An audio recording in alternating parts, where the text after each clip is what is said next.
আল্লাহু আকবার স্লোগানকে সামনে রেখে আমার আপনার জীবন যাপন করতে হবে। আমি আপনি যখন আল্লাহর বরত্বের ঘোষণা দিয়ে এই পৃথিবীতে চলতে যাব, তখন আমাকে আপনাকে একটি কিতাব মেনে চলতে হবে। সবাইকে বলতে হবে সেই কিতাবের নাম কি? সবাইকে বলতে হবে সেই কিতাবের নাম কি? এই যে কিতাব রব্বুল আলামিন আমাকে আপনাকে দিয়েছেন, তিবিয়ানান লিকুল্লি শাই, আমার আপনার জীবনে যা যা দরকার সবকিছু রব্বুল আলামিন কোরআনের মধ্যে কোড করে দিয়েছেন। এই কোরআন এমন একটি কিতাব, কোরআন তেলাওয়াত করলে উপকারিতা আছে না নেই? সবাইকে বলতে হবে উপকারিতা আছে না নেই? আমি আমার আলোচনার সূচনায় পবিত্র কোরআনের 8 নম্বর সূরা আনফালের 2 নম্বর আয়াতে কারিমা তেলাওয়াত করেছি, যে আয়াতের মধ্যে রব্বুল আলামিন সুন্দর করে কোরআন তেলাওয়াতের ফজিলতের কথা বলছেন। আল্লাহ বলছেন, ইন্নামাল মুমিনুনা আল্লাযীনা ইযা যুকিরাল্লাহু ওয়াজিলাত কুলুবুহুম ওয়া ইযা তুলিয়াত আলাইহিম আয়াতুহু زادتهم إيمانا وعلى ربهم يتوكلون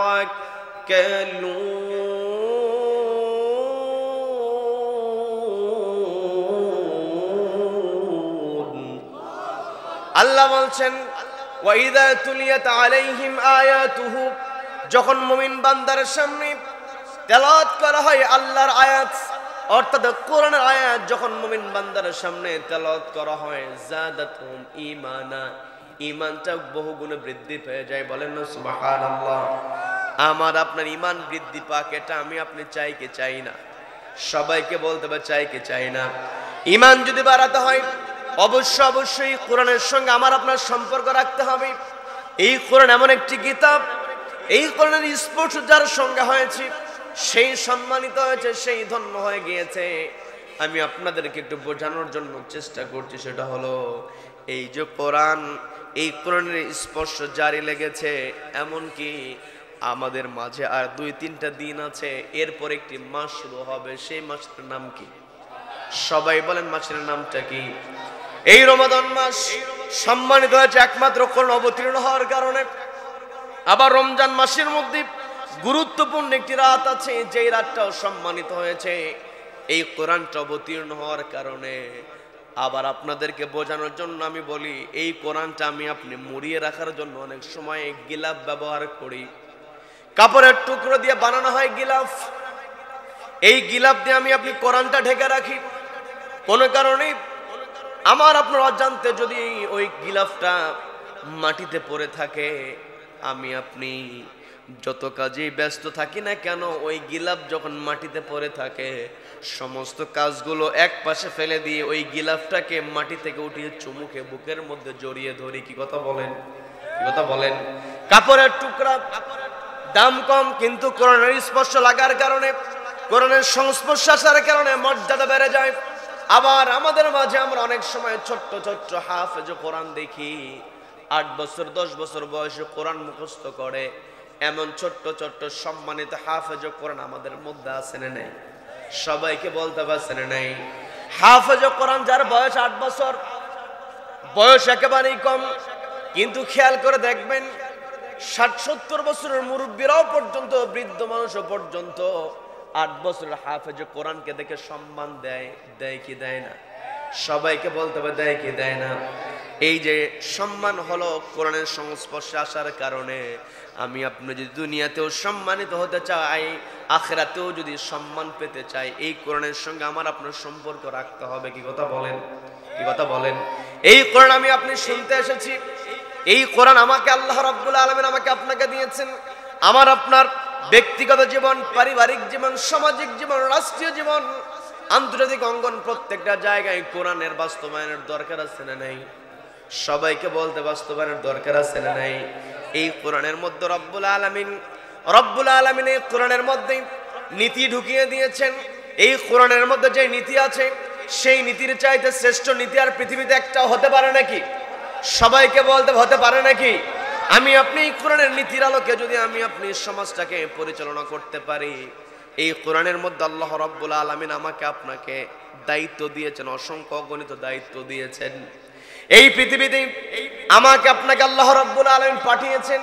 পৃথিবীর যত সৃষ্টি আছে প্রত্যেকটা সৃষ্টির মধ্যে রব্বুল আলামিন আমাকে আপনাকে শ্রেষ্ঠ সৃষ্টি বানিয়েছেন। আমরা হলাম আশরাফুল মাখলুকাত, আমরা হলাম সম্মানিত সৃষ্টি। বলেন না সুবহানাল্লাহ। রব্বুল আলামিন সুন্দর করে বলছেন, ওয়ালাকাদ কাররামনা বানি আদম ওয়া হামালনাহুম ফিল বাররি ওয়াল বাহরি ওয়া রাযাকনাহুম মিনাত তাইয়্যিবাত।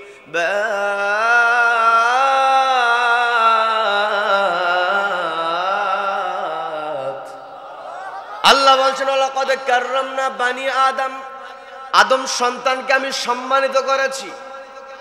আমাকে আপনাকে আল্লাহ রাব্বুল আলামিন সম্মানিত করেছেন। এই সম্মান আমি আপনি তখনই ধরে রাখতে পারবো যখন আমার আপনার সম্পর্ক থাকবে একটি কিতাবের সঙ্গে। সবাইকে বলতে হবে কিতাবের নাম কি? সবাই একটু কষ্ট করে বলেন কিতাবের নাম কি? এই কোরআন আল্লাহ রাব্বুল আলামিন আমাকে আপনাকে দিয়েছেন। এই পৃথিবীতে আল্লাহ আমাকে আপনাকে যখন পাঠাবেন সিদ্ধান্ত নিয়েছেন। এই সিদ্ধান্তের কথা রব্বুল আলামিন যখন ফেরেশতাদেরকে ডাক দিয়ে আল্লাহ বলছেন, ও আমার ফেরেশতারা, ইন্নী জাইলুন ফিল আরদি খলিফা, পৃথিবীতে আমি আমার প্রতিনিধি পাঠাবো, খলিফা পাঠাবো।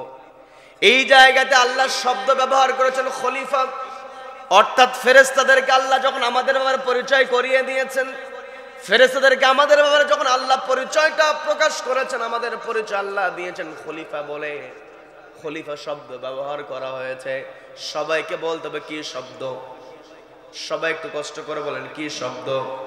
খলিফা শব্দ আল্লাহ ব্যবহার করেছেন। আল্লাহ তো চাইলে এখানে বলতে পারতেন পৃথিবীতে আমি মানুষ পাঠাবো, ইন্নী জাইলুন ফিল আরদি খলিফা, পৃথিবীতে আমি মানুষ পাঠাবো, এই কথা আল্লাহ বলতে পারতেন। কিন্তু আল্লাহ তা না বলে আল্লাহ বললেন পৃথিবীতে আমি খলিফা পাঠাবো।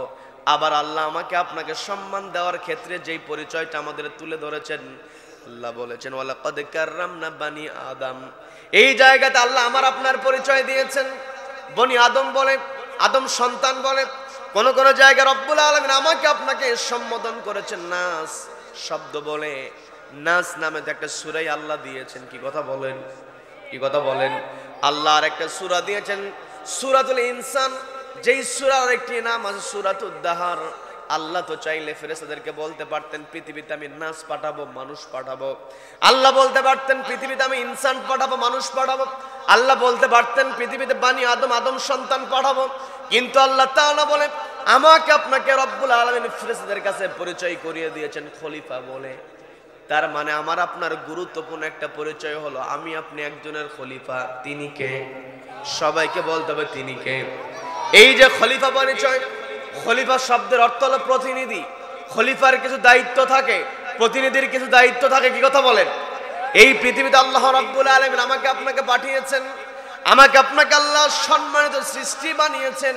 এই পৃথিবীর সবচাইতে শ্রেষ্ঠ সৃষ্টি হলাম আমরা। আমাদের শ্রেষ্ঠত্ব হওয়ার কারণ হলো আমাদের বিবেক আছে। কি কথা বলেন? কি কথা বলেন? বিশাল আকৃতির হাতি, শক্তি তার অনেক। ওই হাতির উপরে ছোট্ট একটা মানুষ বসে ওই বড় মস্ত বড় হাতিকে নিয়ন্ত্রণ করে। কি কথা বলেন? কি কথা বলেন? এই যে আল্লাহ রাব্বুল আলামিন আমাকে আপনাকে বিবেক বুদ্ধি দিয়েছেন, এই বিবেক বুদ্ধিকে কাজে খাটিয়ে আমার আপনার দায়িত্ব হলো একজনের ইবাদত করতে হবে। তিনি কে? আল্লাহ সুন্দর করে বলছেন, ওয়ামা খালাকতুল জিন্না ওয়াল ইনসা ইল্লা লিয়াবুদুন।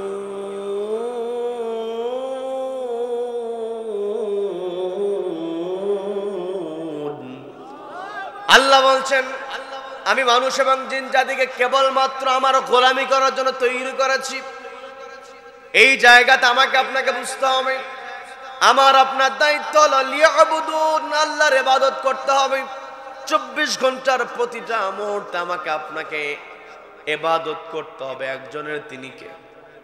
সবাই একটু কষ্ট করে বলেন তিনি কে? আল্লাহর ইবাদতের মধ্যে আমাকে আপনাকে থাকতে হবে। এক মুহূর্ত, এক সেকেন্ড, 24 ঘন্টার মধ্যে আমার আপনার ইবাদতের বাইরে থাকার কোনো উপায় নাই।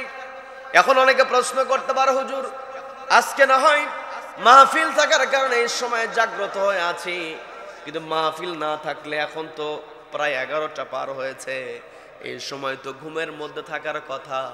আপনি বলছেন 24 ঘন্টার প্রত্যেকটা মুহূর্ত আল্লাহর ইবাদতের মধ্যে থাকতে হবে। ঘুমের মধ্যে নিজের কাপড়েরই ঠিক থাকে না, ইবাদত কেমন করে বলবো? কি কথা বলেন, কি কথা বলেন? প্রশ্ন আমার আপনার থাকতে পারে যে ঘুমের মধ্যে কেমন করে ইবাদত করব?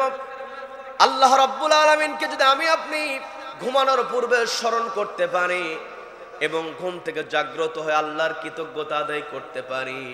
কোন মানুষ যদি এশার নামাজ আদায় করে এবং ফজরের নামাজটা আদায় করে, রব্বুল আলামিন তার গোটা রাতটাকে ইবাদত বানিয়ে দেন। বলেন না সুবহানাল্লাহ। তার মানে আমার আপনার ইবাদতের বাইরে যাওয়ার কোনো সুযোগ নাই, ইবাদত আমাকে আপনাকে করতে হবে। এই পৃথিবীতে আমরা এসেছি, আমার আপনার যত বড়ই পরিচয় থাকুক না কেন, আমি আপনি এমপি মন্ত্রী, আমি আপনি বড় আইনজীবী হতে পারি, আমি আপনি বিচারপতি হতে পারি, ধনাঢ্য ব্যক্তি হতে পারি, আমি আপনি ব্যবসায়ী হতে পারি, কিন্তু যখন আমার আপনার দেহ থেকে রূহটা বের হয়ে যাবে, আমাকে আপনাকে কেউ আর ব্যারিস্টার বলে ডাকবে না। মানুষ যখন মারা যায়, তার যত পরিচয় থাকুক না কেন, সমস্ত পরিচয়ের ঊর্ধ্বে যে পরিচয় চলে আসে, সেই পরিচয়টা হলো লাশ। কি কথা বলেন, কি কথা বলেন? আমার আপনার পরিচয় হয়ে যায় লাশ। ওই লাশটাকে যখন কবরে নামানো হবে, পৃথিবীর যত দাপট থাকুক না কেন, যত অর্থই থাকুক না কেন, ওই কবরের মধ্যে লাশটাকে নামানোর পরে যদি লাশকে যখন মুনকার নাকির প্রশ্ন করবেন, মুনকার নাকিরের প্রশ্নের জবাব যদি দিতে না পারে, দুনিয়ার কোনো ধন সম্পদ প্রভাব প্রতিপত্তি আর কোনো কাজে আসবে না। কথা বলেন, কথা বলেন? এই পৃথিবীতে আমার আপনার কনসেপ্টটা ক্লিয়ার করতে হবে। আমি আপনি তো সব সময় দৌড়াই সফলতার পিছনে, সবার টার্গেট একটা, কেমনে সফল হয়ে যায়, কিভাবে সফলতা অর্জন করা যায়। Always we are running after success. প্রত্যেকটা সময় আমার আপনার চিন্তা হলো কেমনে সফল হওয়া যায়। আমি আপনি দুনিয়ার সফলতার মধ্যে ডুবে আছি। আমি আপনি মনে করি যদি কেউ ভালো একটা চাকরি পেয়ে যায়, মোটা অঙ্কের বেতনের চাকরি পেয়েছে, এলাকায় মানে শোরগোল শুরু হয়ে যায় যে অমুক সফল হয়েছে।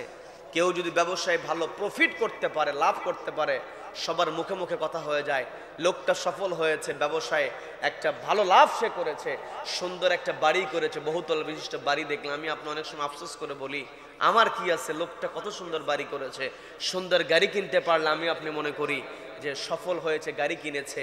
তবে কোনো প্রকার there is no success in money and wealth. টাকা পয়সা ধন সম্পত্তির মধ্যে কোনো সফলতা নাই। সফলতা যদি অর্জন করতে হয়, সফল ব্যক্তির পরিচয় যদি জানতে হয়, আমাকে আপনাকে আসতে হবে একটি কিতাবের কাছে। সেই কিতাবের নাম কি? সম্মানিত দিনী ভাইয়েরা, সফল ব্যক্তির পরিচয় যদি আমি আপনি কোরআনকে জিজ্ঞাসা করি, কোরআন সুন্দর করে জানিয়ে দিচ্ছে। পবিত্র কোরআনের 3 নম্বর সূরা, সূরা আলে ইমরানের 185 নম্বর আয়াতে রব্বুল আলামিন সুন্দর করে বলছেন, فمن زحزح عن النار وأدخل الجنة فقد فاز।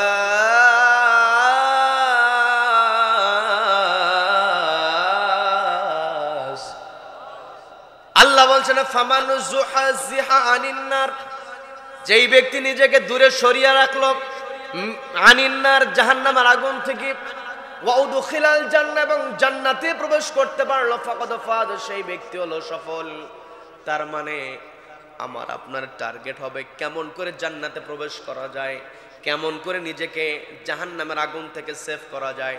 সেভিং ফ্রম হেল ফায়ার, জাহান্নামের আগুন থেকে নিজেকে বাঁচানো, এন্টারিং টু দ্য প্যারাডাইস, জান্নাতে প্রবেশ করা, এটা হচ্ছে রিয়েল সফলতা, রিয়েল সাকসেস। কি কথা বলেন, কি কথা বলেন?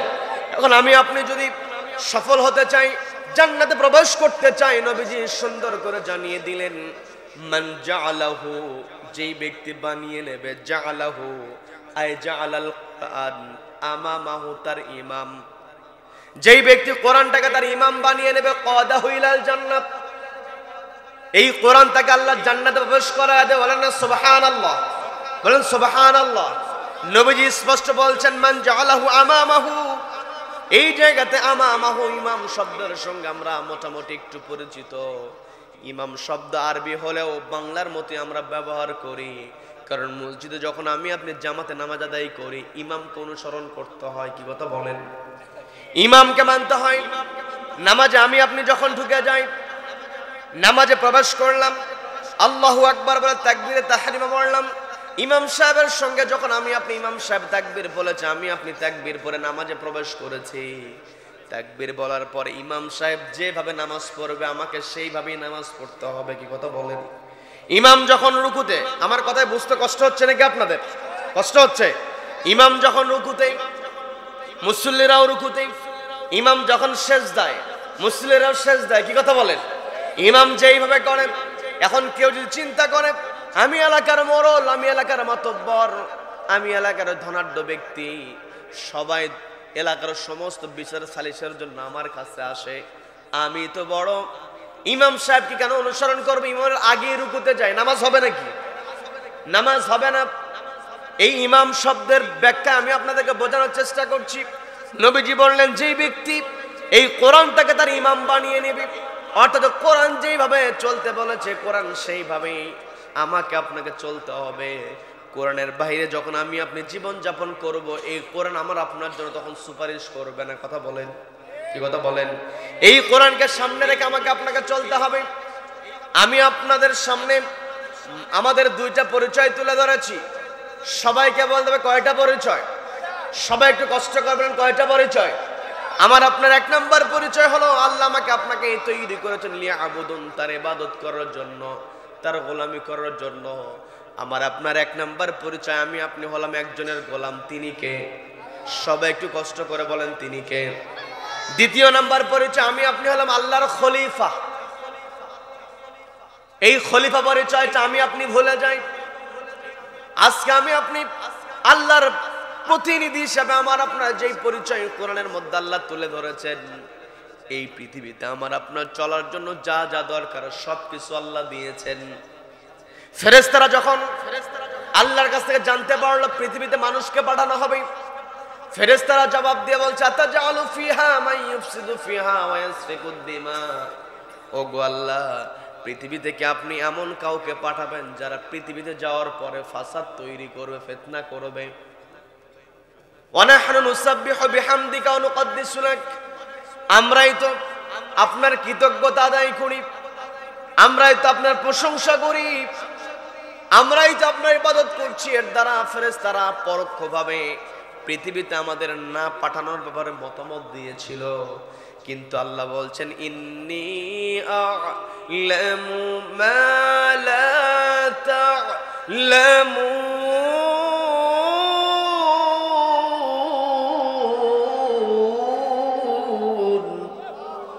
আল্লাহ বলছেন, ও আমার ফেরেশতারা, আমি যা জানি তোমরা তা জানো না। এই ব্যাখ্যায় বিগত দিনে হয়তো আপনারা বিভিন্ন কথা জানতে পেরেছেন। আজকে আমি আপনাদের কাছে যেই বিষয়টা শেয়ার করব, আল্লাহ এই কথাটা বললেন সূরা বাকারার 30 নম্বর আয়াতে। 30 নম্বর আয়াতে আল্লাহ বলেন, ইন্নী আ'লামু মা লা তা'লামুন। তোমরা যা জানো আমি যা জানি তোমরা তা জানো না। এর পূর্বের আয়াতে আল্লাহ বিষয়টা ক্লিয়ার করে বলছেন, হুয়াল্লাযী খালাকা লাকুম মা ফিল আরদি জামিআ।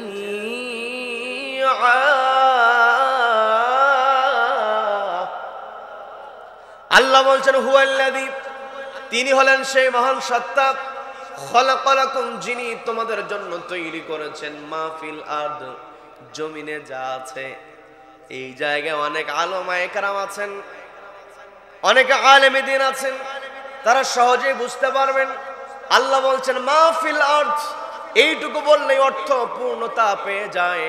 আল্লাহ যদি বলতেন খালাকা লাকুম মা ফিল আরদ, জমিনে যা আছে তোমাদের জন্য তৈরি করা হয়েছে, কিন্তু মা ফিল আরদ বলে আল্লাহ থামলেন না। আল্লাহ যুক্ত করে দিয়ে বলছেন মা ফিল আরদি জামিআ, পৃথিবীতে যা কিছু আছে তার সমস্ত কিছু জামিআ আমি তোমাদের জন্য তৈরি করেছি। বলেন না সুবহানাল্লাহ। তার মানে এই পৃথিবীতে মানুষকে যদি পাঠানো না হতো, পৃথিবীর সৃষ্টি অপূর্ণ থেকে যেত। কি কথা বলেন? কি কথা বলেন? এই পৃথিবীর সৃষ্টির পূর্ণতা পেয়েছে মানুষকে সৃষ্টির দ্বারা। এই পৃথিবীতে রব্বুল আলামিন আমাকে আপনাকে অসংখ্য অগণিত নিয়ামত দিয়েছেন। আমি আপনি পৃথিবীতে আল্লাহর নিয়ামতের মধ্যে ডুবে আছি। আল্লাহর নিয়ামতের গণনা আমি আপনি কখনো শেষ করতে পারবো না। শেষ করতে পারবো নাকি? আল্লাহ সুন্দর করে বলছেন ওয়া ইন তাউদ্দু নি'মাতাল্লাহি লা তুহসুহা ইন্নাল্লাহা লাগফুরুর রাহিম।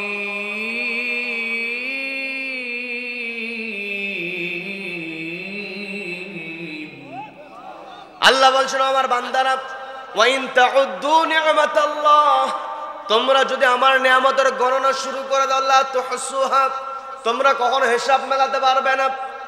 এত নিয়ামত আল্লাহ আমাকে আপনাকে দিয়েছেন, আমি আপনি কখনো নিয়ামতের গণনা করে শেষ করতে পারবো না। এই যে আমি আপনি বেঁচে আছি, আমার আপনার শ্বাস প্রশ্বাস চলছে, প্রতিনিয়ত আমি আপনি শ্বাস নিচ্ছি, শ্বাস ছেড়ে দিচ্ছি। আমার আপনার শ্বাস প্রশ্বাস যখন বন্ধ হয়ে যাবে, আমি আপনি বাঁচতে পারবো নাকি? এই শ্বাস প্রশ্বাস চলার জন্য পরিবেশ থেকে আমি আপনি সবচেয়ে গুরুত্বপূর্ণ যে উপাদানটা গ্রহণ করি সেটা হলো অক্সিজেন। অক্সিজেন যদি সরবরাহ বন্ধ হয়ে যায়, আমি আপনি বাঁচতে পারবো নাকি? সবাই একটু কষ্ট করে বলেন, বাঁচতে পারবো নাকি? আজকে বায়োলজিক্যাল সায়েন্সে তথ্যটা দিয়েছি, একজন মানুষ বেঁচে থাকার জন্য পরিবেশ থেকে প্রতিনিয়ত 7 থেকে 8 লিটার অক্সিজেন গ্রহণ করে। প্রতি মিনিটে একজন মানুষ যদি পরিবেশ থেকে 7 থেকে 8 লিটার অক্সিজেন গ্রহণ করে, তাহলে একজন মানুষ বেঁচে থাকার জন্য 24 ঘন্টায় 10,000 থেকে 11,000 লিটার অক্সিজেন গ্রহণ করে। বলেন না সুবহানাল্লাহ। এই যে বিপুল পরিমাণ অক্সিজেন, এর পুরোটাই যদি আমার আপনার দেহের মধ্যে ঢুকে যায়, একটু বোঝার চেষ্টা করেন। ও আমার শেখ পড়ার ভাইয়েরা, পর্দাওয়ালার মা বোনেরা, আপনারা শুনছেন, একটু বোঝার চেষ্টা করেন। সেটা হলো আমি আপনি পরিবেশ থেকে প্রত্যেক দিন 10,000 থেকে 11,000 লিটার অক্সিজেন গ্রহণ করি, এর পুরোটাই যদি আমার আপনার দেহের মধ্যে ঢুকে যায়, আমি আপনি আবার অসুস্থ হয়ে যাব। আমাকে আপনাকে আল্লাহ রাব্বুল আলামিন কেমন করে পৃথিবীতে বাঁচিয়ে রেখেছেন। আমার আপনারা এই রেসপিরেটরি সিস্টেমের মধ্যে রব্বুল আলামিন এমন মেকানিজম দিয়েছেন, 10,000 থেকে 11,500 লিটার অক্সিজেনের মধ্য থেকে মাত্র 500 লিটার অক্সিজেনের সাকন প্রণালীর মাধ্যমে আমার আপনার শ্বাসযন্ত্রের মধ্যে দিয়ে আমার আপনার হার্টের মধ্যে ঢোকে, এরপরে গোটা দেহের মধ্যে ঢোকে। বলেন না সুবহানাল্লাহ, সুবহানাল্লাহ। এই যে আল্লাহ এত কিছু আমাকে আপনাকে দিয়েছেন, একমাত্র আমাকে আপনাকে মেনে চলতে হবে একটি কিতাব। সেই কিতাবের নাম কি? সবাইকে বলতে হবে, কিতাবের নাম কি? আল কোরআন। আমি আপনি কোরআন পেয়েছি, আমি আপনি কোরআনের আয়াত শুনি, আমি আপনাদের কি একটু বোঝানোর চেষ্টা করছি। আমি লম্বা ভূমিকা করলাম, বিরক্ত হলেন নাকি? বিরক্ত হলেন নাকি? আমি ভূমিকাটা লম্বা করার কারণ হলো আমি যেন বিষয়বস্তুটাকে সহজ আপনাদেরকে বোঝাতে পারি। এই যে আল্লাহ আমাকে আপনাকে শ্রেষ্ঠ সৃষ্টি বানালেন, আমাকে আপনাকে খলিফা করলেন, আমার আপনার জন্য এত নিয়ামত আল্লাহ আমাকে আপনাকে দিলেন। এর দায়িত্ব হলো প্রত্যেক জুমায় খেয়াল করে দেখবেন ইমাম সাহেব সানি খুতবা পাঠ করেন। জুমার নামাজে আমরা অংশগ্রহণ করি। দ্বিতীয় খুতবা ইমাম সাহেব যখন শেষ করেন, শেষ করার পূর্বে একটা কমন আয়াত পাঠ করেন, ইন্নাল্লাহা ইয়া'মুরু বিল আদলি ওয়াল ইহসান ওয়া ইতা'i যিল কুরবা ওয়া ইয়ানহা আনিল ফাহশাই ওয়াল মুনকার ওয়াল বাগই ইয়া'iদুকুম লাআল্লাকুম তাযাক্কারুন। এই আয়াতের তেলাওয়াত প্রত্যেক জুমার দিনে আছে না নাই? সবাইকে বলতে পারছে না নাই? ইমাম সাহেবের আয়াতটা পুরো শেষ করতে হয় না। ইমাম সাহেব যখন বলে ইন্নাল্লাহা ইয়া'মুরু বিল আদল, এই পর্যন্ত সঙ্গে সঙ্গে সামনে থাকা মুসল্লিরা বুঝতে পারে হুজুরের খুতবা শেষ, এখন দাঁড়াতে হবে। কি কথা বলেন? ইন্নাল্লাহা ইয়া'মুরু বিল আদলি ওয়াল ইহসান, এইটুকু যাওয়ার পরে সামনে থাকা মুসল্লিরা তখন প্রস্তুতি নেয় যে এখন দাঁড়াতে হবে। বুঝতে ভাব দেখে বোঝা যায় যে সব খুতবাই বুঝেছে, এখন খুতবা শেষ। ইন্নাল্লাহা ইয়া'মুরু বিল আদলি ওয়াল ইহসান ওয়া ইতা'i যিল কুরবা, এই আয়াতটা আমি আপনি প্রতিনিয়ত শুনছি। এই আয়াতটা আল্লাহ রাব্বুল আলামিন দিয়েছেন পবিত্র কোরআনের 16 নম্বর সূরা, সূরা নাহলের 90 নম্বর আয়াত। এই আয়াতে আল্লাহ আমাকে আপনাকে অর্ডার দিয়ে বলছেন ইন্নাল্লাহা ইয়া'মুরু বিল আদল, নিশ্চয় রব্বুল আলামিন তোমাদেরকে অর্ডার দিচ্ছে তোমরা ন্যায় প্রতিষ্ঠা করো, ন্যায় বিচার কায়েম করো। তার মানে এই পৃথিবীতে আমাকে আপনাকে খলিফা করে পাঠিয়েছেন কে? সবাই একটু কষ্ট করে বলেন, খলিফা করে পাঠিয়েছেন কে? খলিফা হিসেবে আমার আপনার দায়িত্ব হলো এই পৃথিবীতে ন্যায় বিচার প্রতিষ্ঠা করা। কি কথা বলেন? যখন আমি আপনি ন্যায় বিচার প্রতিষ্ঠা করব, ন্যায় বিচার প্রতিষ্ঠা করতে হলে আমাকে আপনাকে দুইটা কাজ করতে হবে। সবাইকে বলতে হবে কয়টা কাজ? সম্মানিত দিনী ভাইয়েরা, পবিত্র কোরআনের 3 নম্বর সূরা সূরা আলে ইমরানের 110 নম্বর আয়াতে আল্লাহ বলছেন, কুনতুম খায়রা উম্মাতিন উখরিজাত লিন-নাসি তা'মুরুনা বিল মা'রুফি ওয়া তানহাউনা আনিল মুনকারি ওয়া তু'মিনুনা বিল্লাহ।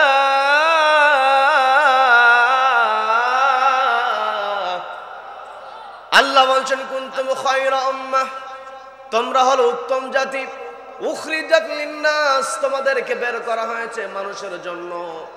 তার মানে এই পৃথিবীতে আমার আপনার দায়িত্ব হলো মানুষের জন্য কাজ করতে হবে। মানুষের জন্য কাজ করার দরকার আছে না নাই?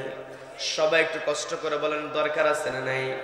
আল্লাহ বলছেন তোমরা মানুষের জন্য কাজ করবে। দুইটা কর্মসূচি তোমাদের, তা'মুরুনা বিল মা'রুফ, সৎ কাজের আদেশ দাও, ওয়া তানহাউনা আনিল মুনকার, অসৎ কাজে বাধা প্রদান করো। কি কথা বলেন? আল্লাহ বলছেন তা'মুরুনা বিল মা'রুফ, সৎ কাজের আদেশ তোমরা দাও, ওয়া তানহাউনা আনিল মুনকার, অসৎ কাজে বাধা প্রদান করো। শুধু একাকে ইবাদত করে পারার কোনো সুযোগ নাই। অন্যায়ের প্রতিবাদ করে তারপরে আল্লাহর কাছে ক্ষমা পাওয়া যাবে। কি কথা বলেন? কি কথা বলেন? আল্লাহ আমার আপনার পরিচয় দিয়েছেন, আমি পৃথিবীতে খলিফা প্রেরণ করেছি, প্রতিনিধি প্রেরণ করেছি। আমি আপনি আমার আপনার পরিচয় স্বীকার করে না যে আমরা আল্লাহর বান্দা, আল্লাহর গোলাম। এই জন্য আমি আপনি একাকী নামাজটা পড়ি, রোজা করি, হজ করি, যাকাত দেই, কোরআন তেলাওয়াত করি, জিকির আজকার করি। এটা তো আমি আপনি আল্লাহর গোলাম হিসেবে ইবাদতটা করলাম। কিন্তু আমার আপনার যে আসল পরিচয়, আল্লাহ বলছেন ইন্নী জাইলুম ফিল আরদি খলিফা, আমি জমিনে আমার প্রতিনিধি পাঠালাম। এই প্রতিনিধি হিসাবে আমি আপনি কি কাজ করলাম, এটার প্রশ্ন অবশ্যই আমাকে আপনাকে করবেন একজন। তিনি কে? সবাইকে বলতে হবে তিনি কে? আমি আপনি শুধুমাত্র আল্লাহর গোলাম হিসেবে ইবাদত করতে রাজি হই, কিন্তু আমার আপনার যে গুরুত্বপূর্ণ পরিচয়, আমি আপনি আল্লাহর খলিফা। আল্লাহর খলিফা হিসাবে আল্লাহ জামাকে আপনাকে বলেছেন তা'মুরুনা বিল মা'রুফ, সৎ কাজের আদেশ দাও, অসৎ কাজে বাধা প্রদান করো। এখন আমার দেশের মধ্যে অসৎ কাজ, খারাপ কাজ আছে না নাই? সবাইকে বলতে হবে আছে না নাই? কম না বেশি? দিন দিন বাড়ছে না কমছে? দিন দিন বাড়ছে। আমার দেশে চুরি আছে না নাই? বেশি না কম? চোর বেশি না মানুষ বেশি? দেখেন এখানে গুতাগুতি লেগেছে। বলেন ভালো করে বলেন, চোর বেশি না মানুষ বেশি?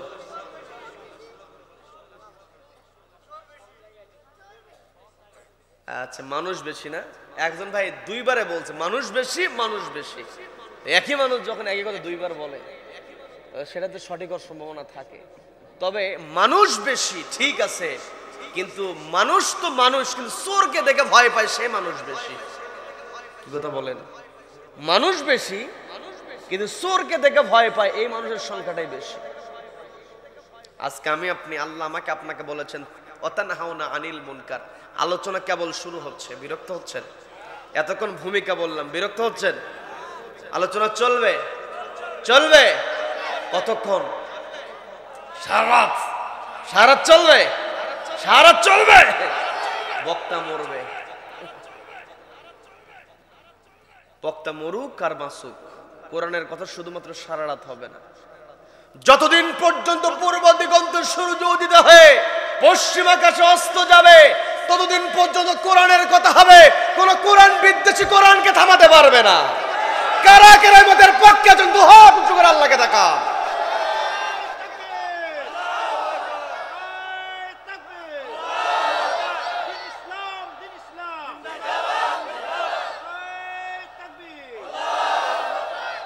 আল্লাহ আমাদের সকলকে কবুল করেন, বলেন আমিন, বলেন আমিন।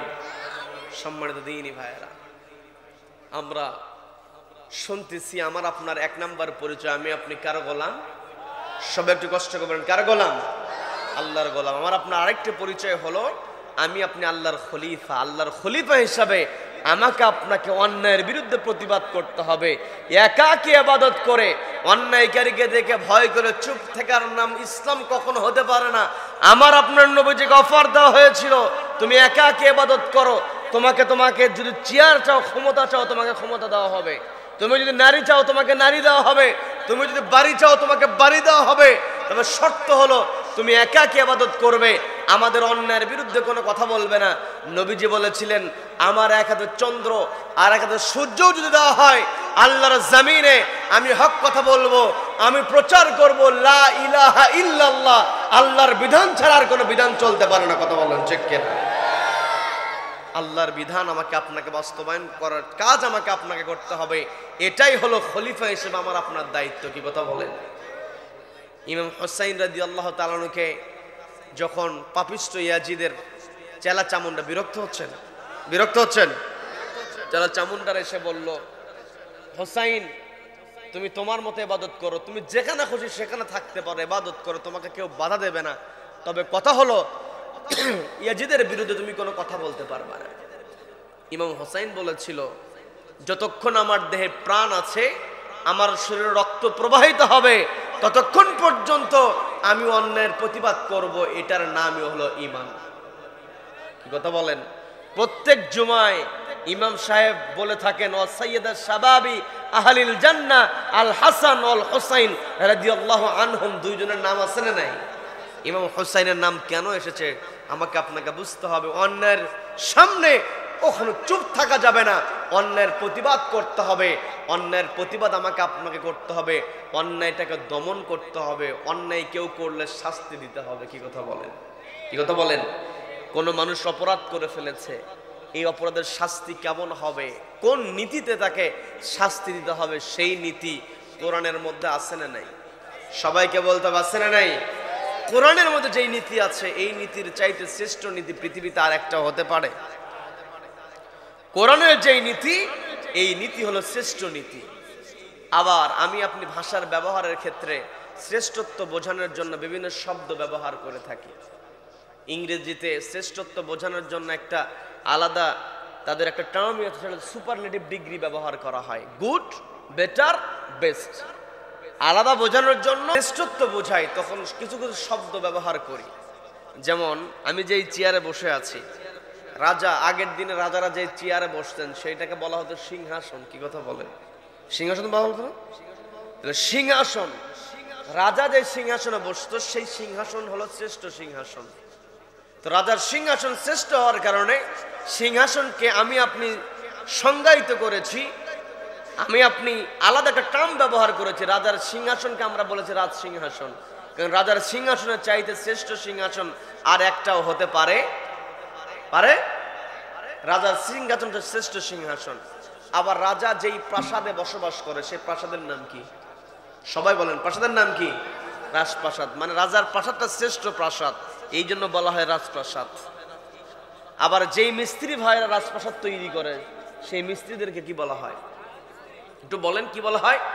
রাজমিস্ত্রি। মিস্ত্রি শ্রেষ্ঠ হলে রাজমিস্ত্রি, প্রাসাদ শ্রেষ্ঠ হলে রাজপ্রাসাদ, সিংহাসন শ্রেষ্ঠ হলে রাজ সিংহাসন, নীতি শ্রেষ্ঠ হলে সেটাই হবে রাজনীতি। কি কথা বলেন? তার মানে কোরআনের যে নীতি, এই নীতি শ্রেষ্ঠ নীতি, কোরআনের নীতিকেই বলা হবে রাজনীতি। কি কথা বলেন? কোরআনের নীতির আলোকে আমি আপনি যদি আপনার দেশের চোরদেরকে দমন করতে চাই, আমি আপনাদেরকে জিজ্ঞাসা করেছিলাম চোর বেশি না মানুষ বেশি? অনেকে মানুষ বলেছেন, অনেকে চোর বলেছেন। তো যার যে উত্তরই হোক না কেন, মানুষ বেশি হলেও চোরকে ভয় পায় এই মানুষই বেশি। কি কথা বলেন? তবে শেষা চোরকে দেখে আবার ভয় পায় না।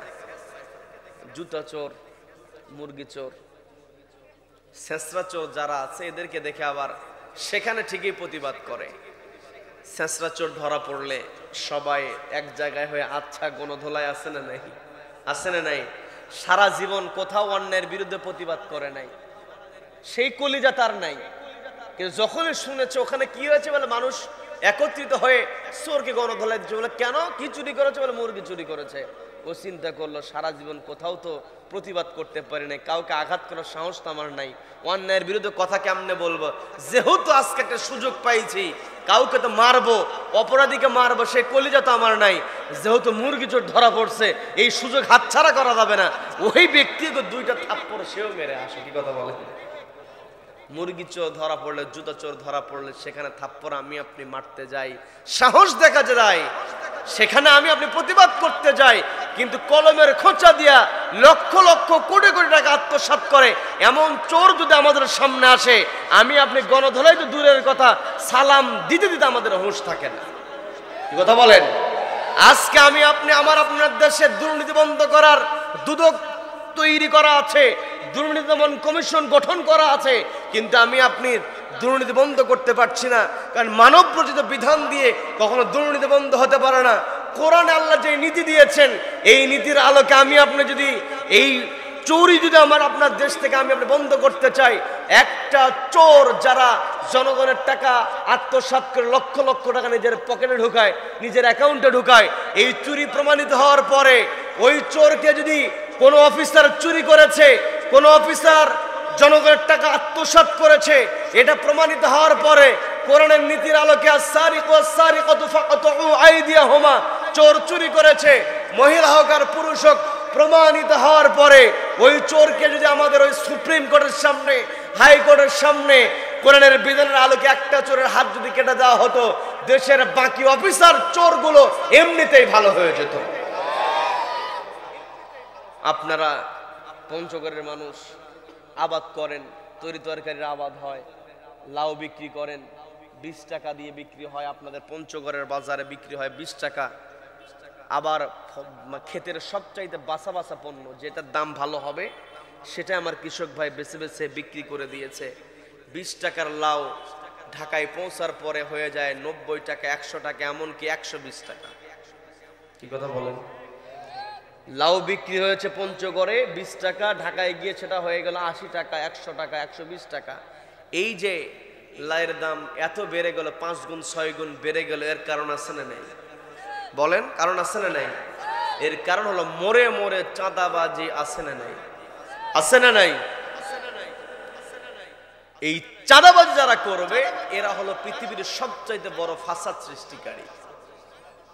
যারা পৃথিবীতে মানুষের উপরে জুলুম করে, মানুষের কাছ থেকে আত্মসাৎ করে, এই ফাসাদকারীরা ফাসাদ করলে এই ফাসাদ বন্ধ করার দরকার আছে না নাই? আল্লাহ বলছেন তানহাউনা আনিল মুনকার, অসৎ কাজে বাধা প্রদান করো, এটাই হলো আমার আপনার খলিফা হিসেবে দায়িত্ব। কি কথা বলেন?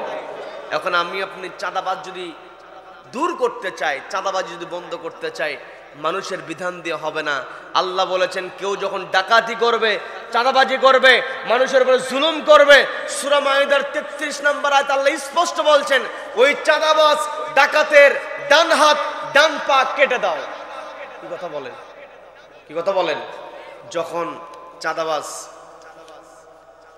একটা চাঁদাবাজের হাত পা, অর্থাৎ আল্লাহ বলেন বিপরীত ভাবে ডান হাত বাম পা, ডান পা বাম হাত, একটা চাঁদাবাজের হাত পা যদি কোরআনের বিধানের আলোকে ওই বাইতুল মুকাররমের সামনে অথবা সুপ্রিম কোর্টের সামনে কেটে দেওয়া হতো, দেশের বাকি চাঁদাবাজগুলো ভয়েতে আল্লাহওয়ালা হয়ে যেত। এই সমস্ত কথাবার্তা বললে হুজুরেরা খারাপ। কি কথা বলেন?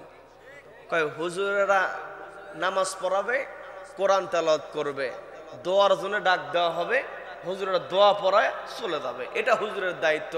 হুজুরেরা কেন বিচার কেমন করে করতে হবে, কার বিচার কেমন করে করতে হবে, হুজুররা এগুলো বলে কেন? এগুলো কথা বলার পাগল আমার দেশে কিছু আছে না নাই? আছে না নাই? ওদেরকে পাগল বলা যাবে না, ওরা তালে ঠিক। কি কথা বলেন? কারণ যখন কোরআনের বিধানের আলোকে রাষ্ট্র পরিচালিত হবে, আইন আদালত পরিচালিত হবে, কারো পক্ষে ডাকাতি করা সম্ভব হবে না, কারো পক্ষে কলমের খোঁচা দিয়া লক্ষ লক্ষ টাকা আত্মসাৎ করা সম্ভব হবে না। কথা বলেন ঠিক কিনা? অথচ নিজেকে নবীজির উম্মত দাবি করে, নামের সামনে মুহাম্মদ লাগাইয়া দিয়েছে, নামের সামনে মুহাম্মদ, নিজেকে নবীজির উম্মত দাবি করে, নবীজির সুন্নাত মানতে চায়। কোনটা? দাড়ি রাখা, টুপি মাথায় দেওয়া, লম্বা জামা পরা, তাহাজ্জুদ পড়া, ঠিক আছে, এগুলো অবশ্যই করতে হবে। কারণ লাকাদ কানা লাকুম ফি রাসূলিল্লাহি উসওয়াতুন হাসানা, নবীজিকে আমাদের জন্য উত্তম আদর্শ বানিয়ে দিয়েছেন কে? সবাই একটু কষ্ট করে বলেন, কে বানিয়ে দিয়েছেন? নবীজি হলেন আমাদের জন্য উত্তম আদর্শ। নবীজিকে মানতে হবে, শুধুমাত্র দাড়িতে নয়, শুধুমাত্র টুপিতে নয়। আমার আপনার নবীজির অন্যতম সুন্নাত ছিল, নবীজি রাষ্ট্রীয় চেয়ারে বসে নবীজি সমাজ পরিচালনা করেছেন, রাষ্ট্র পরিচালনা করেছেন। নবীজির অন্যতম সুন্নাত হলো রাষ্ট্র পরিচালনা করার কথা বলেন, ঠিক কিনা? আমার আপনার পরিচয় আল্লাহ বললেন, ও আমার ফেরেশতারা পৃথিবীতে আমি আমার খলিফা পাঠাবো। আল্লাহ বলেন না যে আমি আমার বান্দা পাঠাবো। আল্লাহ বলেন না আমি মানুষ পাঠাবো। আল্লাহ বলেন না আদম সন্তান পাঠাবো। আল্লাহ বলেছেন পৃথিবীতে আমি খলিফা পাঠাবো। তাহলে খলিফা হিসেবে পৃথিবীতে আসার পরে আমার আপনার দায়িত্ব হলো আল্লাহর জমিন, আল্লাহর হুকুম বাস্তবায়ন করার কথা বলেন। কি কথা বলেন? আল্লাহর হুকুম ছাড়া এই পৃথিবীতে কখনো শান্তি আসতে পারে না। কারণ আল্লাহর হুকুম যখন থাকবে, চেয়ারে যে ব্যক্তি বসুক না কেন তাকে দেখা হবে না। আল্লাহর হুকুম যেটা বলবে, আল্লাহর বিধান যেটা ফয়সালা দেবে, সেটার আলোকেই বিচার হবে। আমার আপনার নবীজির কাছে বিচার চলে এসেছে বানু মাখজুম গোত্রের এক মহিলার, তার নামও ছিল ফাতেমা। নবীজির দরবারে বিচার দেওয়া হয়েছে, চুরি করেছে, অপরাধ প্রমাণিত হয়েছে। নবীজি বলছেন হাত কেটে দাও। যখন সম্ভ্রান্ত বংশের মহিলা চুরি করেছে, হাত কেটে দেওয়া হবে। নবীজির কাছে সুপারিশ করার জন্য কয়েকজন এগিয়ে এসে বলছে, ইয়া রাসূলুল্লাহ, হাবিবাল্লাহ, সম্ভ্রান্ত ঘরের মেয়ে চুরি করেছে, হাত কেটে দিলে বংশের মান থাকে না। চুরি করে সেখানে মানের সমস্যা নাই, কিন্তু শাস্তি দিতে গেলে কি মানের সমস্যা। কি কথা বলেন? কি কথা বলেন? নবীজি বলছেন তোমরা মানের কথা বলছো, তোমরা বনু মাখজুম গোত্রের ফাতেমার কথা বলছো। বনু মাখজুম গোত্রের ফাতেমা নয়, আমার মেয়ে ফাতেমা স্বয়ং যদি চুরি করত আর চুরি যদি প্রমাণিত হতো, আমি মুহাম্মদ সাল্লাল্লাহু আলাইহি ওয়াসাল্লাম আমার মেয়ের হাত কেটে দিতেও দ্বিধা করতাম না। বলেন আল্লাহু আকবার। আজকে যদি নবীজির আদর্শের আলোকে সমাজ পরিচালিত হয়, পরিচয় দেখা হবে না। নবীজি বললেন আমার মেয়ের ক্ষেত্রে আমি ছাড় দিতাম। কি কথা বলেন? ওমর রাদিয়াল্লাহু তাআলার ছেলে অপরাধ করে ফেলেছেন। ওমরের ছেলের বিচার কিন্তু একবার হয়েছে ঘরের মধ্যে। অনেক লম্বা ঘটনা, আমি সেই দিকে যাব না, শুধু বোঝানোর জন্য বলছি। ঘরের মধ্যে আমর ইবনে আস রাদিয়াল্লাহু তাআলা ব্যত্রাঘাত করেছেন, কিন্তু হযরত ওমর আমর ইবনে আসকে বললেন, তুমি আমার ছেলেকে কেন ঘরের মধ্যে ব্যত্রাঘাত করেছো? এই শাস্তি তোমাকে দেওয়া, ঘরের মধ্যে দেওয়া ঠিক হয় নাই। আমার ছেলে হয়েছে তো কি হয়েছে, আমার ছেলের শাস্তিও হতে হবে প্রকাশ্য। বলেন আল্লাহু আকবার। প্রকাশ্যে তিনি শাস্তি দিয়ে দিলেন, কারণ শাস্তি যখন প্রকাশ্য হবে বাকি অপরাধীরা এমনিতেই ভয় পাবে। কি কথা বলেন? কি কথা বলেন? এই চেয়ারে বসলে আল্লাহ বলছেন ইন্নাল্লাহা ইয়া'মুরু বিল আদলি ওয়াল ইহসান, আমি তোমাদেরকে অর্ডার দিলাম তোমরা আদালত কায়েম করো, ইহসান প্রতিষ্ঠা করো। এই চেয়ারে না বসা পর্যন্ত আমি এই কখনো আদালত কায়েম করতে পারবো না, ইহসানও প্রতিষ্ঠা করতে পারবো না। কি কথা বলেন?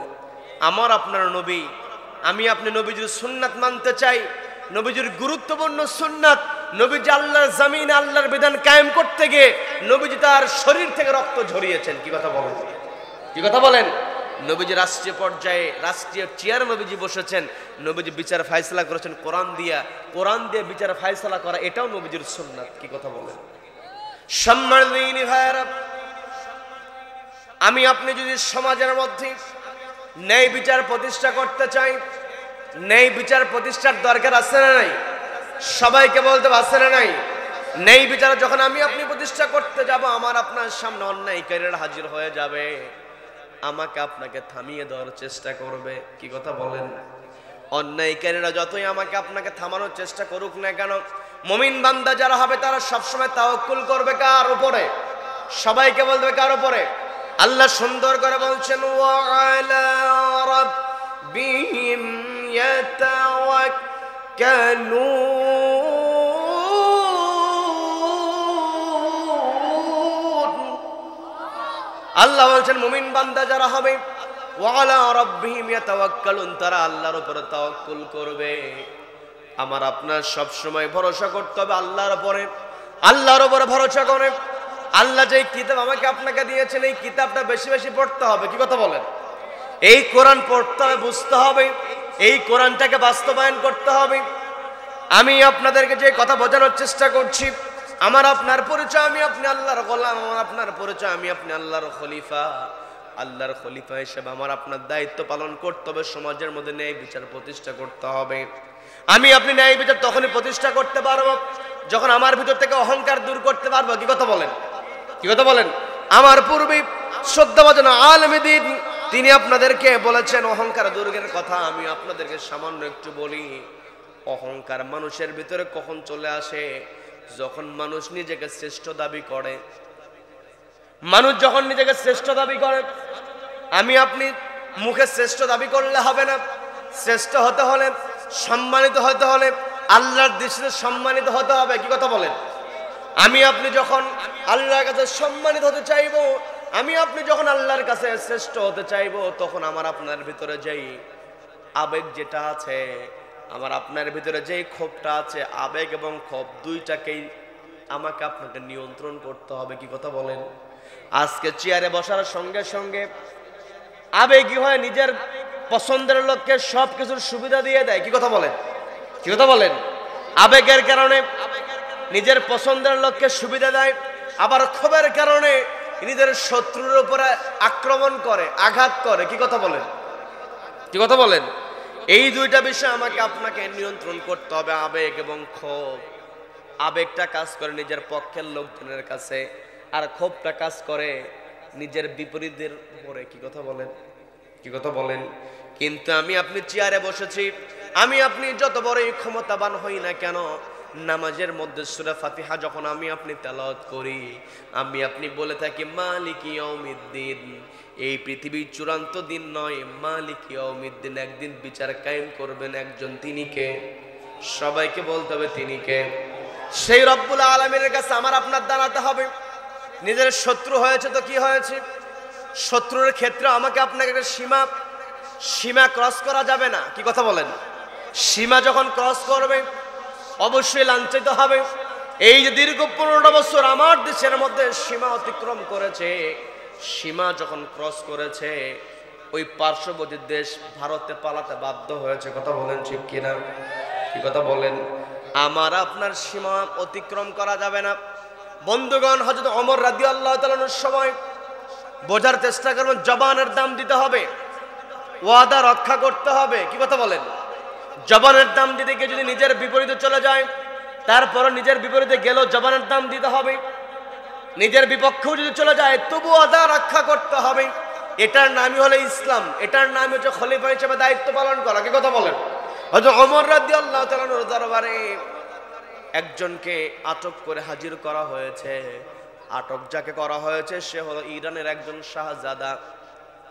ইরানের শাহজাদাকে গ্রেফতার করা হয়েছে, আটক করে হযরত ওমরের সামনে হাজির করা হয়েছে।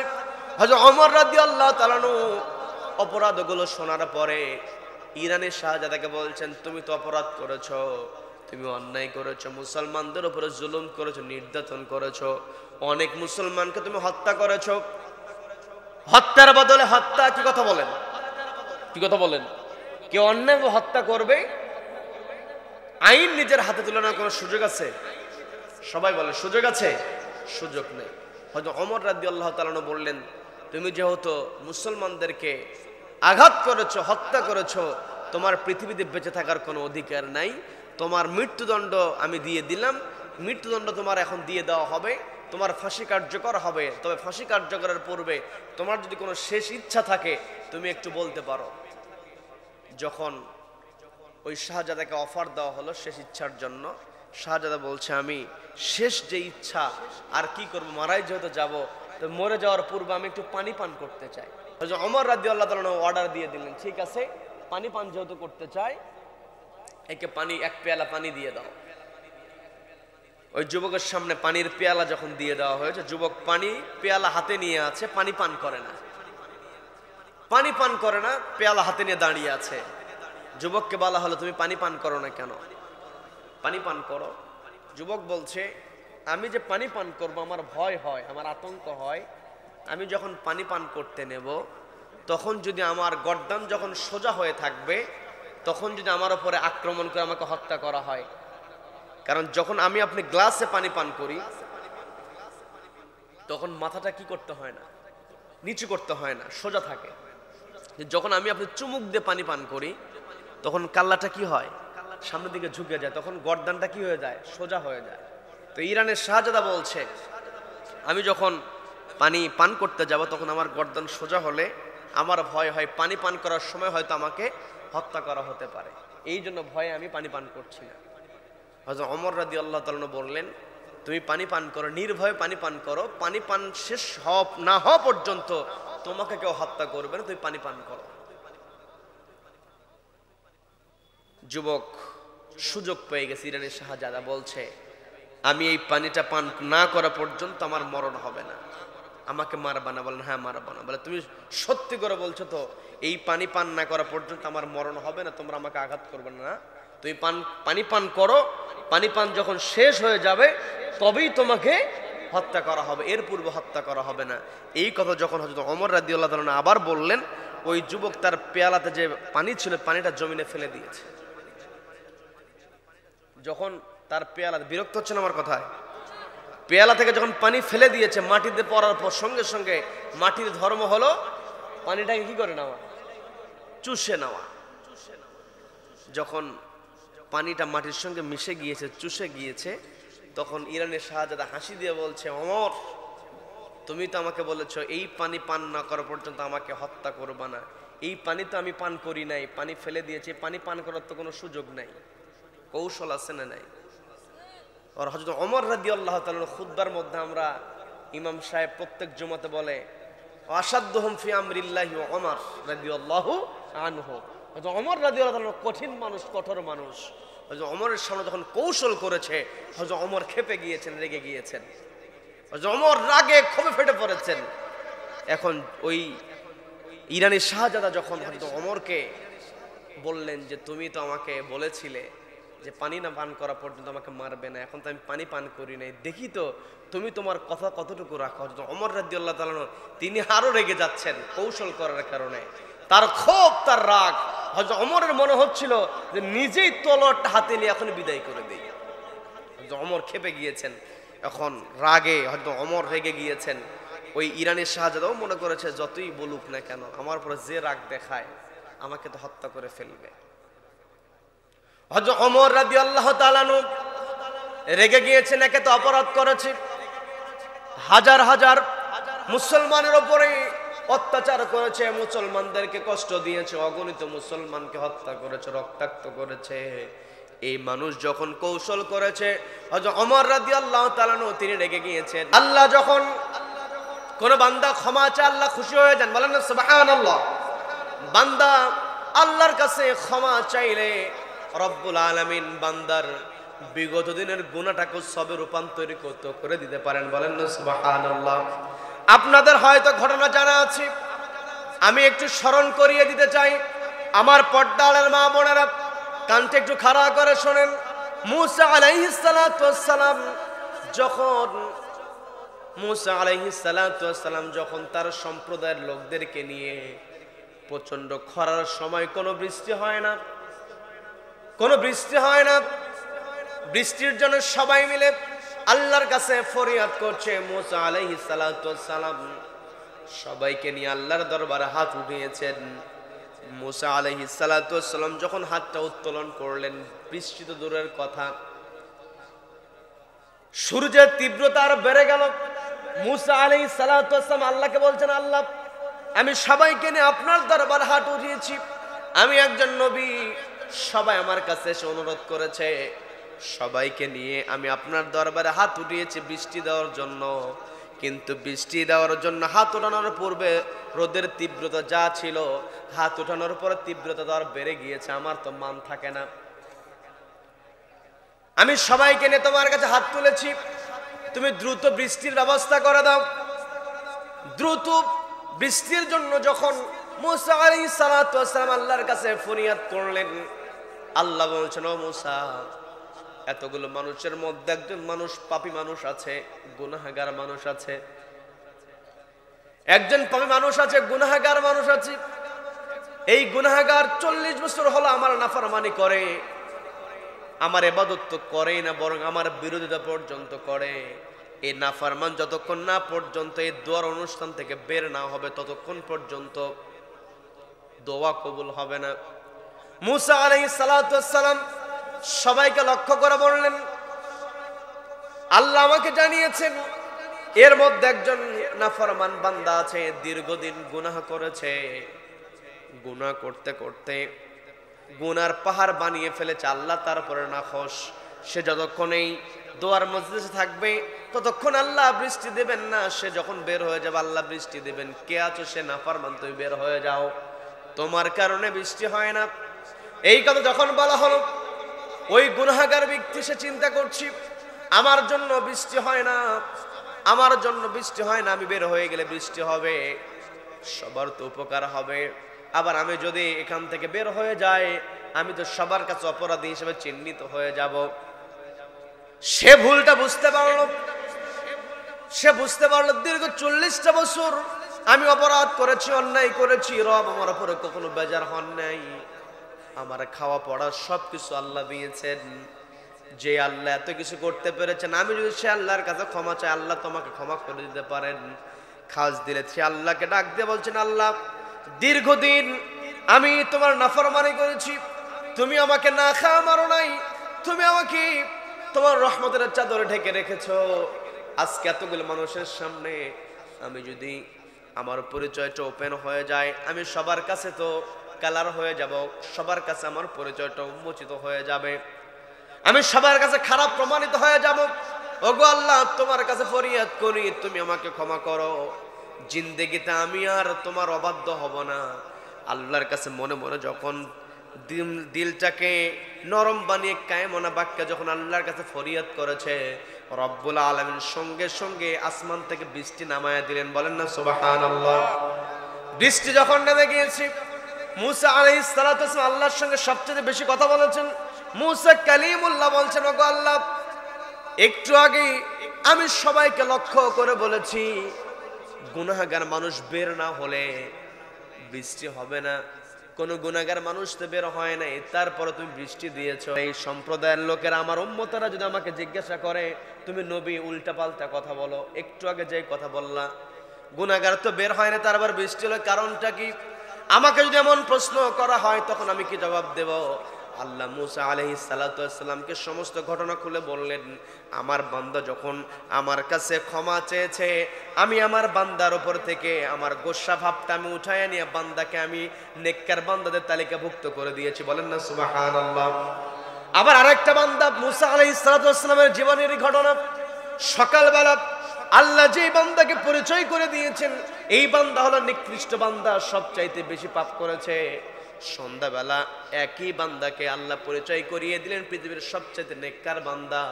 মুসা প্রশ্ন করে বলছেন, ওগো আল্লাহ, সকালে যেই ব্যক্তিকে আমি দেখলাম সবচাইতে গুনাহগার, সন্ধ্যাবেলা সেই মানুষটা সবচাইতে নেককার কেমন করে সম্ভব? সে যদি অপরাধী হয়ে থাকে, তোমার কাছে ক্ষমা চেয়েছি, একদিনের ব্যবধানে এত সব তার ইনকাম করা সম্ভব না, সব তার উপার্জন করা সম্ভব হবে না।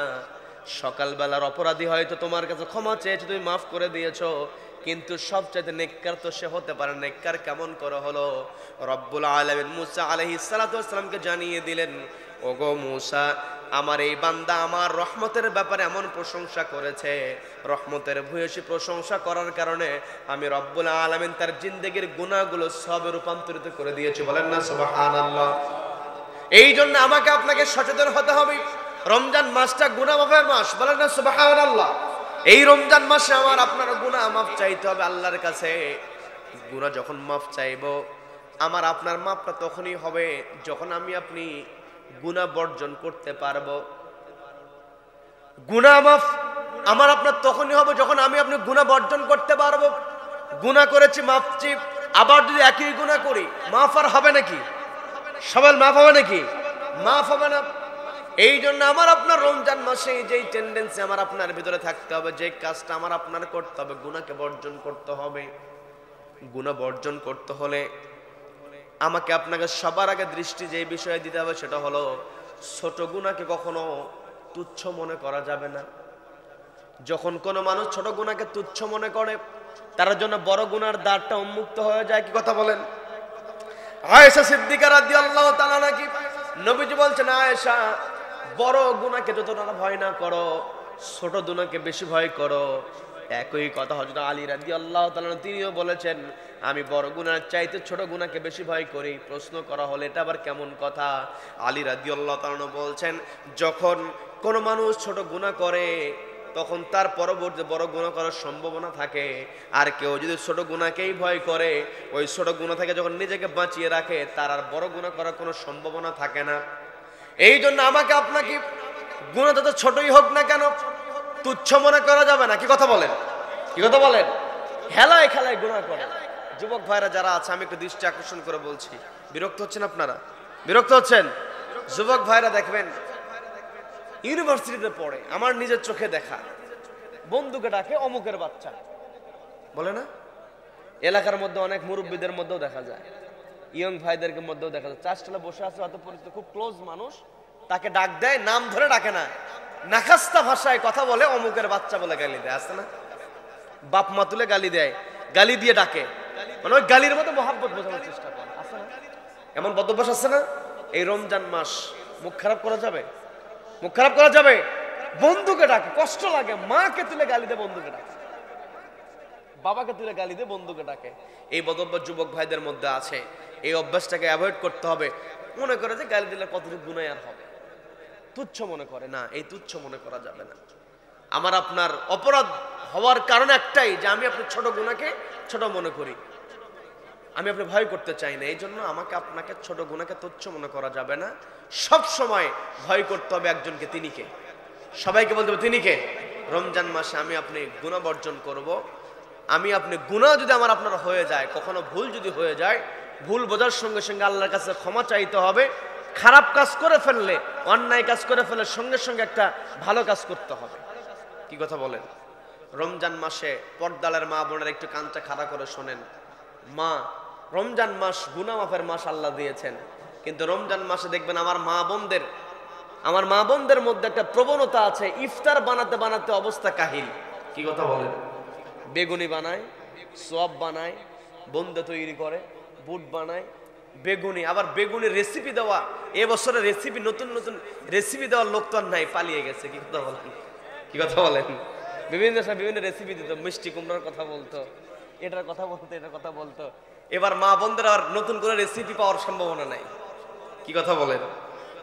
জুলুম করতে করতে এমন অবস্থা হয়েছে, আমাদের কোরআনের পাখি আল্লামা সাইদির কথা বাস্তবায়িত হয়েছে, যে 16 কোটি মানুষ, তিনি বলতে 12 কোটি মানুষ গোড়া ধরে নাড়া দেবে, মামুবাড়ি দিল্লিতে গিয়ে পড়বা, ঠিকই পড়েছে। কথা বলেন? কি কথা বলেন? তার মানে বারবার যাবে না, একমাত্র ভয় করতে হবে একজনকে, তিনি কে? আল্লাহকে ভুলে যাওয়া যাবে না। তো যে কথা মা বোনদের দৃষ্টি আকর্ষণ করে বলছিলাম, মা, আপনি রমজান মাসে আপনাকে মনে করতে হবে যে আল্লাহ ইবাদতের জন্য সুবর্ণ সুযোগ দিয়েছেন। আপনি রান্না বান্না করবেন, ঠিক আছে, অবশ্যই করবেন, কিন্তু আমার মা রান্না বান্না করতে করতে এমন অবস্থা খারাপ, যখন এশার নামাজ পড়ে কিয়ামুল লাইলে দাঁড়িয়ে যায়, 2 রাকাত নামাজ পড়তে গিয়ে সেজদা দিতে গিয়ে ঘুম। কি কথা বলেন? অধিকাংশ মা বোনদের মধ্যে টেন্ডেন্সি দেখা যায়, মা, এই রমজান মাস শুধু খাওয়ার জন্য আল্লাহ দেন নাই। আমাদের সমাজে একটা ভুল কথা প্রচলন আছে যে রমজান মাসে খাইলে কোনো হিসাব নাই। কি কথা বলে না এরকম কথা? তো রমজান মাসে হিসাব নেই, তো অন্য মাসে হিসাব আছে? হ্যাঁ, সব মাসে সমান, সব মাসে কি সমান। তার মানে আমাকে আপনাকে, আমি আপনি যা কিছু করছি সবকিছুর হিসাব দিতে হবে। রমজান মাসে আল্লাহ বান্দার জন্য সবকিছু সহজ করে দেন। এই জন্য মা, আপনাকে বলছি, আপনি রমজান মাসে যখন কাজটা করবেন, আপনার জিকিরটা আপনি বাড়াইয়া দিবেন। আপনি তরকারি করছেন, সেখানে আপনি জিকির করেন। আপনি যে রান্না বান্না করছেন, সমস্ত সময় আপনার মুখের মধ্যে জিকির থাকবে, সুবহানাল্লাহ, আলহামদুলিল্লাহ, আল্লাহু আকবার। এই জিকিরগুলো করবেন। রমজান মাসে একবার সুবহানাল্লাহ বললে রব্বুল আলামিন এটাকে 70 থেকে 700 গুণ বাড়াইয়া দেন। বলেন না সুবহানাল্লাহ? তার মানে রমজান মাসে আমাকে আপনাকে জিকির করতে হবে, নফল ইবাদতের দিকে আমাকে আপনাকে খেয়াল করতে হবে। সামর্থ্য থাকলে সর্বোচ্চ চেষ্টা করতে হবে দান করার জন্য, কারণ রমজান মাসে দান করলে আল্লাহ বহুগুণে সব বৃদ্ধি করে দেন। বলেন না সুবহানাল্লাহ? আপনাদেরকে আরেকটা কথা বলবো, পর্দালের মা, আপনাকে দৃষ্টি আকর্ষণ করে বলছি, শেষ রাতে মা আপনি তো জাগ্রত হয়ে যান। এখানে আমরা যারা আছি, রমজানে রোজা রাখতে গেলে আমি আপনি জাগ্রত হয়ে যাই, শেষ রাতে আমি আপনি উঠে যাই। শেষ রাতে সারাটা বছর বাকি মাসে তো আমরা কি করতে পারি না, তাহাজ্জুদ পড়তে পারি না। তাহাজ্জুদ পড়ার সৌভাগ্য যাদের হয় না, রমজান মাস চূড়ান্ত একটা সুযোগ। রান্না করার জন্য মা আপনি উঠে গিয়েছেন, রান্না আপনি আপনার চুলাতে রান্নাটা দিয়া, এখন তো চুলায় বসাতে হয় না, রাইস কুকার আর বিভিন্ন সুযোগ সুবিধা আমার মা বোনদের আছে। মা আপনি ভাতটা উঠাই দিয়েছেন, তরকারিটা গরমে দিয়েছেন, আপনার আপনার আপনার রান্নাঘরের মধ্যে আপনি জায়নামাজ বিছায়া দেন। আমরা যে নবীজির যে শ্রেষ্ঠ উম্মত আমরা হয়েছি, অন্যান্য নবীদের উপরে শ্রেষ্ঠত্ব হওয়ার আরেকটা কারণ হলো উম্মত মুহাম্মদ যেখানে আছে সেখানেই সেজদা দিতে পারে একজনকে। তিনি কে? সবাইকে বলে তিনি কে? আপনি পানিতে আছেন, সেখানে আপনি সেজদা দিতে পারবেন। আপনি বিমানে আছেন, সেখানে নামাজ পড়তে পারবেন। মা আপনার রান্নাঘরের মধ্যে রমজান মাস আপনি যায় নামাজটা বিছাইয়া দেন, আপনি সেখানে নামাজ পড়বেন, সেখানে জিকির করবেন। রমজান মাস আল্লাহ আপনাকে সুযোগ দিয়েছেন, মা বোনদের বেশি বেশি আমল করার তৌফিক আল্লাহ দান করুন, বলেন আমিন। মা বোনেরা মাহফিলগুলোতে বেশি উপস্থিত হয়, বলি আলহামদুলিল্লাহ, বলি আলহামদুলিল্লাহ। অনেকে আবার এগুলোকে নেগেটিভ কথা বলতে চায়। মা বোনেরা মাহফিলে আসে, সেখানে দুনিয়ার সমালোচনা, অথচ তার মেয়েকে রেখে দিয়েছে ভার্সিটিতে। কি কথা বলেন, কি কথা বলেন? নিজের বোন পড়ছে, চাকরি করার জন্য দূরে দূরে যাচ্ছে, সেখানে কোনো কথা নাই। প্রতিষ্ঠানে চাকরি করে, অফিস আদালতে যায়, সেখানে কোনো সমালোচনা করে না। আর মাহফিলে মা বোনেরা এসে যদি কোরআন থেকে কথা শুনে সমালোচনা করে, এমন লোক আছে না নাই? আছে না নাই? মা বোন যখন সচেতন হবে, মা বোনদের ভিতরে আল্লাহর ভয় থাকা মানে ওই মায়ের সন্তানদের ভিতরে আল্লাহর ভয় ঢোকা সহজ হয়ে যাওয়া। কি কথা বলেন? এই জন্য মা আপনি আল্লাহকে ভয় করেন, সন্তানকে আপনি আল্লাহর ভয় শিক্ষা দেন। আপনি নামাজ পড়েন, আপনাকে দেখে দেখে আপনার সন্তান নামাজি হবে। আপনি রোজা রাখেন, আপনাকে দেখে দেখে আপনার সন্তান রোজা শিখবে। মা বোনদেরকে আল্লাহ কবুল করেন, বলেন আমিন। সম্মানিত দিনী ভাইয়েরা, রাত অনেক গভীর হয়েছে, ফজরের নামাজের দিকে আমাদের খেয়াল করার দরকার আছে না নাই? সবাইকে বলতে হবে খেয়াল করার দরকার আছে না নাই? আমরা আলোচনা শুনছিলাম, আজকে আমার আপনার আলোচনার যে প্রতিপাদ্য বিষয় হলো আমার আপনার দুইটা পরিচয়। সবাইকে বলতে হবে কয়টা পরিচয়? সবাই একটু কষ্ট করে বলেন পরিচয় কয়টা? এক নাম্বার পরিচয় হলো আমি আপনি আল্লাহর গোলাম। দ্বিতীয় নাম্বার পরিচয় হলো আমি আপনি আল্লাহর খলিফা। কি কথা বলেন? গোলাম হিসেবে শুধুমাত্র ইবাদত করে পারপর কোনো সুযোগ নাই, খলিফা হিসেবে আমাকে আপনাকে দায়িত্ব পালন করতে হবে। একটি কিতাবের নীতিকে বাস্তবায়ন করতে হবে। সেই কিতাবের নাম কি? সবাইকে বলতে হবে কিতাবের নাম কি? আমার আপনার নবীজি সর্বশ্রেষ্ঠ নবী, আমি আপনি সর্বশ্রেষ্ঠ উম্মত। আমার আপনার দায়িত্ব হলো, আমার আপনার নবী রাষ্ট্র পরিচালনা করেছেন, সমাজ পরিচালনা করেছেন কোরআনের বিধান দিয়ে। আমাকে আপনাকেও চেষ্টা করতে হবে কেমন করে কোরআন দিয়ে সমাজ পরিচালনা করা যায়, রাষ্ট্র পরিচালনা করা যায়। কি কথা বলেন?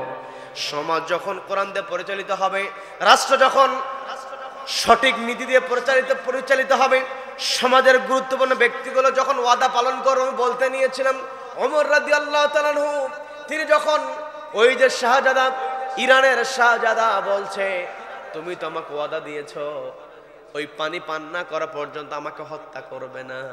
এখন পানি তো মাটি চুষে নিয়েছে, আমার তো আর পানি পান করার সুযোগ নাই, দেখি তো তুমি তোমার ওয়াদা কতটুকু রক্ষা করো। হযরত ওমর রাদিয়াল্লাহু তাআলা রেগে গিয়েছেন, আবার নিজেকে তিনি কন্ট্রোল করলেন। নিজেকে কন্ট্রোল করে তিনি স্থির হলেন।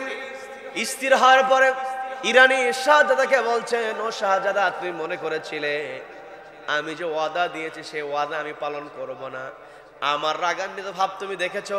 তুমি মনে করেছো আমি ওয়াদা দিয়েছি, এরপর আমার ওয়াদা আমি খেলাপ করে হলেও তোমাকে হত্যা করব? না না, আমি যেহেতু তোমাকে ওয়াদা দিয়েছি, আমি মুসলমানদের প্রতিনিধিত্ব করি, আমি মুসলমানদের চেয়ারে বসে, সর্বোচ্চ চেয়ারে বসে যদি আমি ওয়াদার বরখেলাপ করি, আমাকে দাঁড়াতে হবে একজনের সামনে। তিনি কে?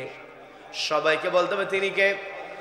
তুমি যে কৌশলটা করেছো, এই কৌশলে আমি ব্যাপক রাগান্বিত হয়েছি, আমার ভিতরে ক্ষোভ জাগ্রত হয়েছে, কিন্তু ক্ষোভ দিয়ে তো আমি ফয়সালা করতে পারবো না। ফয়সালা আমাকে করতে হবে নীতির উপর অটল থেকে। বলেন আল্লাহু আকবার, আল্লাহু আকবার। আমি যেমন তোমাকে ওয়াদা দিয়েছিলাম এই পানি পান না করা পর্যন্ত তোমাকে হত্যা করব না, যেহেতু এই পানি পান করার সুযোগ আর নাই, আমি তোমাকে ক্ষমা করে দিলাম, তুমি চলে যাও। বলেন আল্লাহু আকবার, আল্লাহু আকবার। ইরানের শাহজাদা একটু অবাক হয়ে গেল যে আমাকে ছেড়ে দিল, তারপরে মনের মধ্যে ভয়ে ভয়ে সে তার পথ অতিক্রম করছে। ওমর রাদিয়াল্লাহু তাআলা বললেন, যতক্ষণ না পর্যন্ত আমাদের এরিয়া শেষ না হয়ে ও ওদের এরিয়াতে যায় ততক্ষণ পর্যন্ত নিরাপত্তা দিয়ে তাকে পৌঁছায় দাও। বলেন আল্লাহু আকবার, বলেন আল্লাহু আকবার।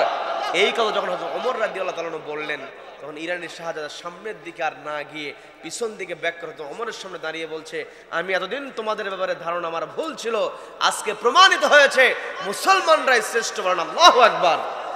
আমি আর দুনিয়ার মানুষের রচিত বিধানের মধ্যে আমি থাকতে চাই না। হাতটা এগিয়ে দিয়ে বলছে, আমাকে পড়ায়া দাও সবাই, লা ইলাহা ইল্লাল্লাহু মুহাম্মাদুর রাসূলুল্লাহ সাল্লাল্লাহু আলাইহি ওয়াসাল্লাম। তার মানে আমার আপনার একটা বিষয় ক্লিয়ার থাকতে হবে, লা ইলাহা ইল্লাল্লাহ, আল্লাহর বিধান ছাড়া আর কারো বিধান থাকতে পারে। আমার আপনার দায়িত্ব হলো কোরআনের বিধান বাস্তবায়নের চেষ্টা করা, বাস্তবায়ন হোক আর না হোক। আমাদের ভিতরে অনেকের ভুল ধারণা থাকে যে চেষ্টা করে হবে না, যতই বলুক না কেন বাস্তবায়ন হবে না, অথবা কি আর চেষ্টা করব না। বাস্তবায়ন হোক আর না হোক, আমার আপনার দায়িত্ব হলো বাস্তবায়নের চেষ্টা করা।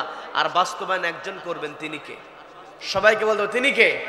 বাস্তবায়ন হয়েছে কি হয় নাই এটার ব্যাপারে আল্লাহ আমাকে আপনাকে জিজ্ঞাসা করবে না, কিন্তু আল্লাহ আমাকে আপনাকে বলবেন, বান্দা আমি তোমাকে দায়িত্ব দিয়েছিলাম, ইন্নাল্লাহা ইয়ামুরু বিল আদল, আদালত কায়েমের জন্য আমি তোমাকে অর্ডার দিয়েছি। আল্লাহ ইন্না শব্দ ব্যবহার করেছেন, ইন্নাল্লাহা ইয়ামুরু বিল আদল। ইন্না শব্দ ব্যবহার করা হয় আবশ্যকতা বোঝানোর জন্য। ইংরেজিতে যখন মাস্ট ব্যবহার করা হয়, শুড ব্যবহার করা হয়, তখন সেই কাজটাকে অবশ্যই করতে হয়। আল্লাহ আমাকে আপনাকে বলেছেন যে তোমরা কি করো, ন্যায় বিচার প্রতিষ্ঠার জন্য কাজ করো। আমার আপনার ন্যায় বিচার প্রতিষ্ঠার জন্য কাজ করতে হবে। আন আকিমুদ্দিন, দিন কায়েম করতে হবে। আমার আপনার টার্গেট হলো, আল্লাহ যে বলেছেন আন আকিমুদ্দিন ওয়ালা তাতাফাররাকু, দিন প্রতিষ্ঠার ক্ষেত্রে কোনো প্রকার মত পার্থক্য করা যাবে না। কি কথা বলেন? তার মানে আল্লাহর নীতি বাস্তবায়িত হওয়ার ক্ষেত্রে আমাকে আপনাকে ঐক্যবদ্ধ হয়ে, আল্লাহ তো বলছেন কুনতুম খায়রা উম্মাহ, তোমরা উত্তম জাতি। আমরা উত্তম জাতি কখন হয়? যখন ঐক্যবদ্ধ হয়। রব্বুল আলামিন আমাদেরকে ঐক্যবদ্ধ হয়ে এই বাংলার জমিনে ন্যায় এবং ইনসাফ প্রতিষ্ঠা করার তৌফিক দান করুন, বলেন আমিন।